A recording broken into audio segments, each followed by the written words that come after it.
Hey guys, this is Matt. I'm going riding down the road again today to do some more draw inspections for a friend of mine. Been kind of doing these on the side along with the Handyman on the side, so it's a good little supplement while I get this Handyman thing going. But I've got about an hour ride, so I thought I'd make a quick video on some of the things I've learned so far. Thought it might be helpful.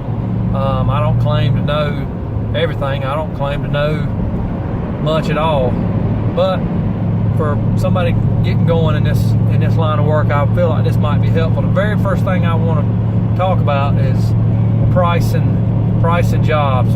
When I first started going, it really intimidated me, bothered me, how to price jobs. I kept thinking, for every job I need to have a set price. I didn't think about how long it would take me. I didn't think about how much material, or I guess I did, but anyway, that was really overwhelming. And everybody looks online, how much to charge for this, how much to charge for that.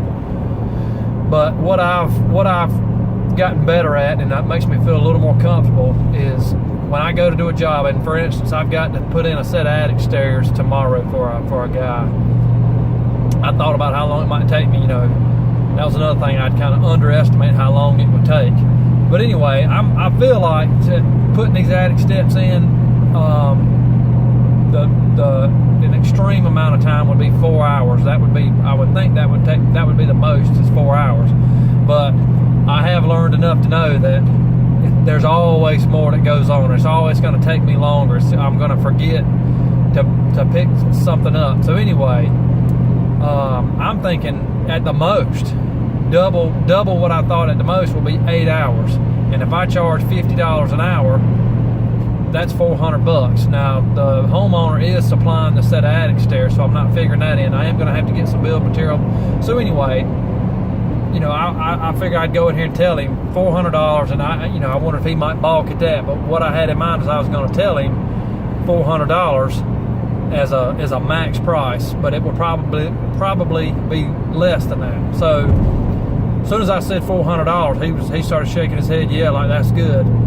So he said, that's a fair price, I'll go for that. But if I get over here tomorrow and it takes me 4 hours, and I charge him $50 an hour, which is good, I think. What is that, $200 plus a little bit of material? So if I charge him $250, he was thinking $400.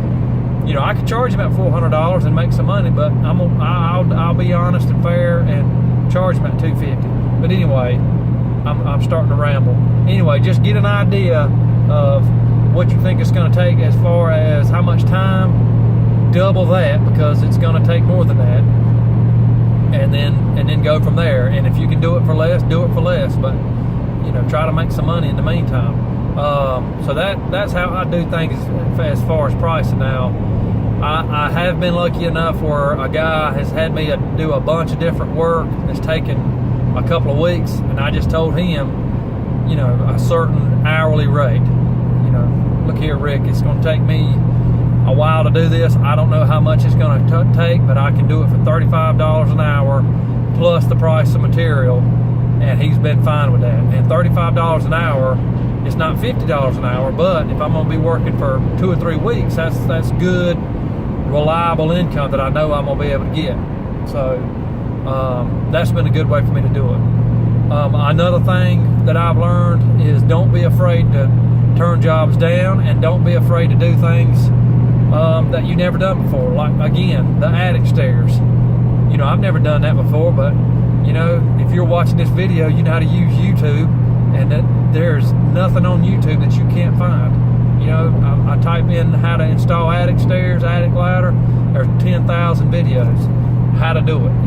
You can learn how to do this stuff.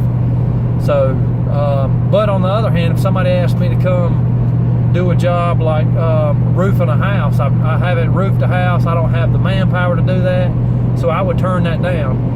And as a side note on that, I know how to hire a roofing contractor. I've made a few connections. So the other day, a guy needed a roof installed.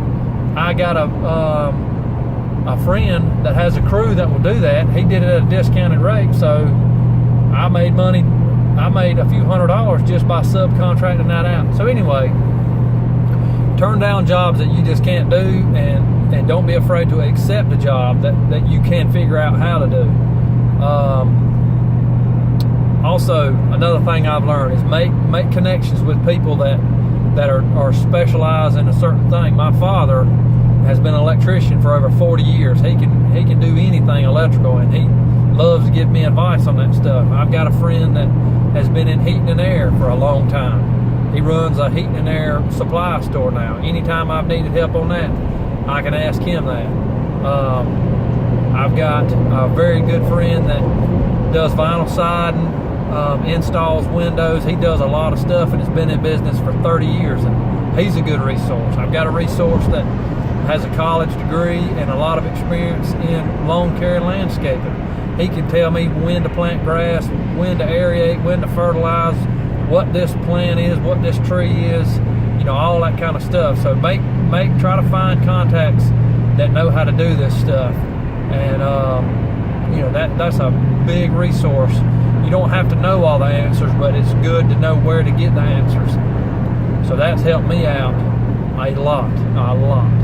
I can't overemphasize finding people that'll help you do stuff and kind of educate you. And don't take advice from people that don't know what they're talking about. Don't ask a friend of yours that's an accountant that he just thinks he knows everything. Oh yeah, I know how to. What you need to do is this, this, and this. If he doesn't know anything about it. Another thing is get a business account as soon as possible. I was trying to use my personal account, and it's hard to keep. It's hard to keep up with stuff. I was taking money out of my personal account to buy material, and then when I get paid for a job, I put that same amount of money in my personal account, and it all gets mixed in there together. And it's just extremely hard to keep up with.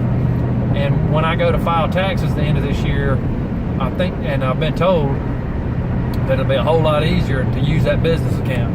The one thing about getting a business account is try to use a smaller bank. I think smaller banks, as a general rule, don't charge the fees and everything else. I've gotten one with BB&T, and from what I can understand, there's not going to be any fees if I use if I accept debit cards, and they'll give me a way to do that, which is going to be helpful too, because people want to pay with a debit card, and if you've got that ability, it makes it even easier. You will be charged like 2 or 3%, but you can just tell them, I'm going to have to charge you an extra 2 or 3%.